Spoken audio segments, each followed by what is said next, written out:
Welcome back, my little clickers. Or should I say, cutters? If you're new here, I'm Rose Ellington, and this is Haircut Story.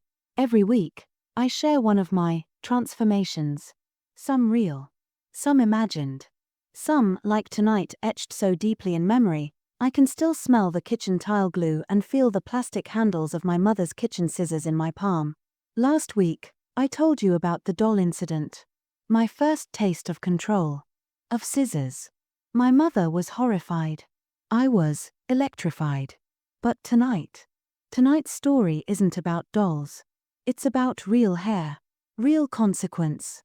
And the very first time I crossed the line with someone who trusted me, even if she didn't know it yet. Are you ready? Good. Because this is the story of Mom's kitchen scissors. I was 12.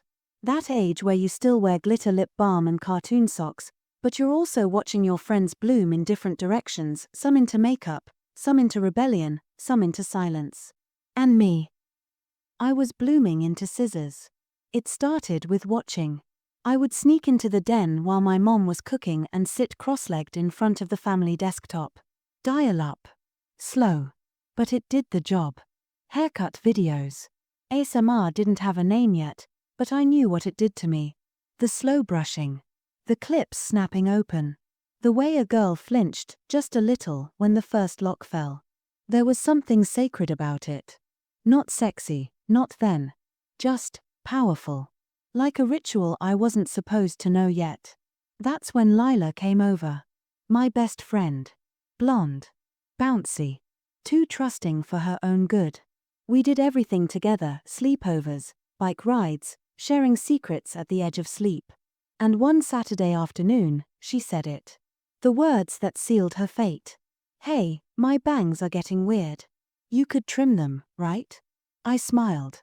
Now, if I'd been anyone else, any normal 12-year-old, I would have said no. I would have giggled and said, let your mom do it, or go to a salon. But I wasn't normal. I wanted it. Badly. I told her yes.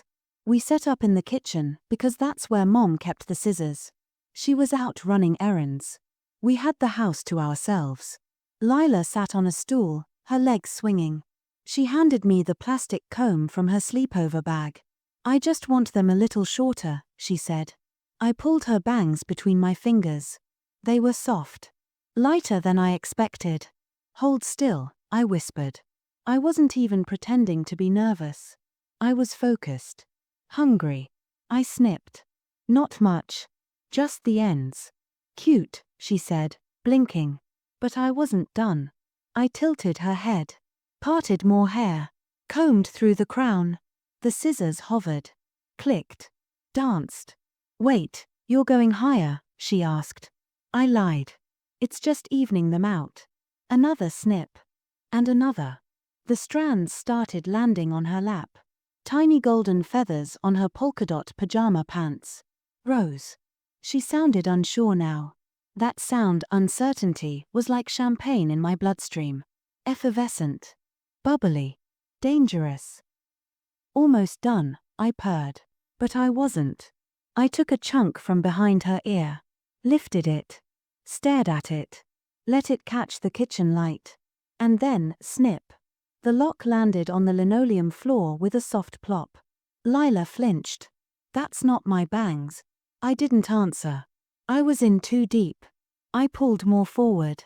Held it taut. My fingers were steady, surgical. I don't want layers. Trust me, I said. She was starting to panic now. Shifting. Trying to look in the reflection of the toaster. I placed my hand firmly on her shoulder. And this next part? God help me, I loved it. She went still. Not because I hurt her.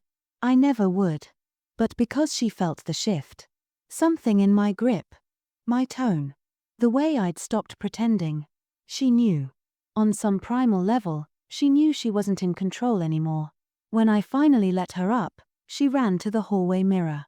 I watched. She screamed. I smiled. It wasn't butchered. Not really. It was short. Shaggy. Uneven. But it was mine.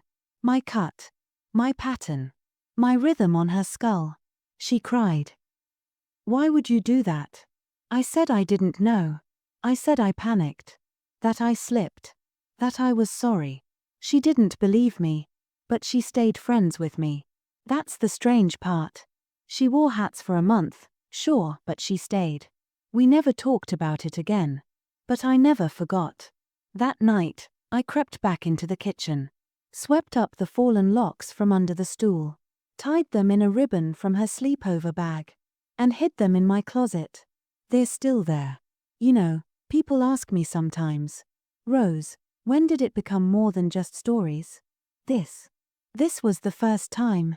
The moment I realized I could make it real. Hair doesn't grow back fast enough to undo a choice. And that permanence, that helplessness, it fed something in me I didn't understand yet. Not fully. But I understand it now. So, my dear subscribers, if you're ever in a kitchen, and your friend hands you scissors and says just a trim, ask yourself, is it a trim, or an opportunity? This has been episode 2 of Haircut Story with Rose. If you liked this tale, or it made you squirm in all the right ways, leave a comment. Tell me your first cut story, or the one that still haunts you. And as always, be honest. Did you really hate the haircut? Or just how much you liked losing control? Good night, my darlings. And keep those scissors sharp.